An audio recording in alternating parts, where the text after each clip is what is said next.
बिस्मिल्लाहिर्रहमानिर्रहीम अस्सलामु अलैकुम वरहमतुल्लाहि वबरकातुहू। हकीम हाफिज़ मोहम्मद अमीन आपकी खिदमत में हाजिर है और आप देख रहे हैं हमारा चैनल दानिश शफ़ा खाना। आज हम बात करेंगे ज़ाफ़रान के फ़ायदे के बारे में और इसका सही इस्तेमाल करने का तरीक़ाकार। तो बात शुरू करने से पहले आपसे रिक्वेस्ट है कि हमारे चैनल को सब्सक्राइब कीजिए और बेल आइकन को लाजमी दबाइए ताकि हमारी हर नई आने वाली वीडियो आप तक सबसे पहले पहुंच सके। चलिए शुरू करते हैं। ज़ाफ़रान एक बहुत ही बड़ी अल्लाह पाक की जो है ना नेमत है। ज़ाफ़रान के बेशुमार फ़ायदे हैं, इनमें से चंद फ़ायदे आपके सामने जो है बयान करते हैं।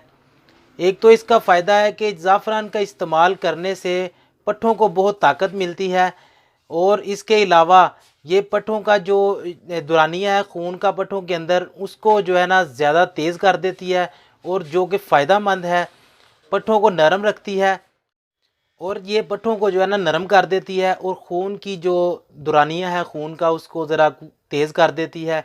तो इस चीज़ की वजह से दिल को बहुत फ़ायदा होता है। दिल के अंदर जो कोलेस्ट्रोल होता है उसको जो है ना ये ख़ारिज कर देती है। तो ज़ाफ़रान के ये फ़ायदा हैं उसके।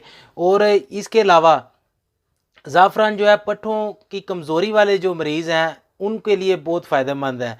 जिनको आप ये अंदाज़ा लगा लें, जिन लोगों को शुगर का मसला होता है उनके पट्ठे कमज़ोर हो जाते हैं, लेडीज़ हो या जेंट्स हों, उनको ये कंधों में दर्द, इन जगह पे थकावट, कोई काम करने को दिल नहीं करता, जिस्म के अंदर सुस्ती, बोझलपन हो जाता है।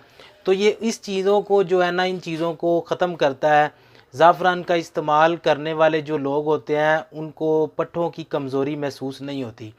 किसी किस्म का भी जो काम कर रहा हो उसके अंदर थकावट नहीं होगी, जिस्म के अंदर ज़ौफ़ नहीं पैदा होगा, दिल के अंदर ज़ौफ़ नहीं पैदा होगा। अब इसका इस्तेमाल कैसे करना है?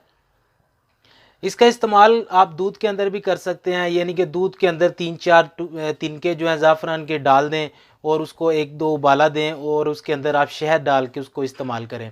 ये आपके पट्ठों को कायम करेगा।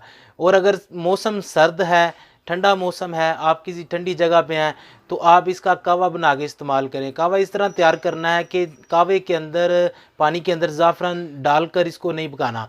आप चीनी या पानी का कहवा बनाएं, यानी उसको गर्म करके उसको कप के अंदर डालकर उसके अंदर कप के अंदर 2-3-4 तिनके जो हैं वो डालकर उसको चम्मच के साथ हिलाएं और उसका जो है ना कहवा तैयार हो जाएगा।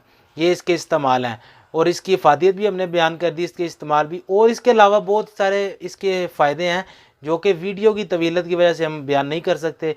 किसी किस्म का आपने रब्ता करना है, कोई बात पूछनी है, कोई मशवरा करना है, तो आप हमारा व्हाट्सएप नंबर नीचे दिया हुआ है, उस पर रब्ता कर सकते हैं।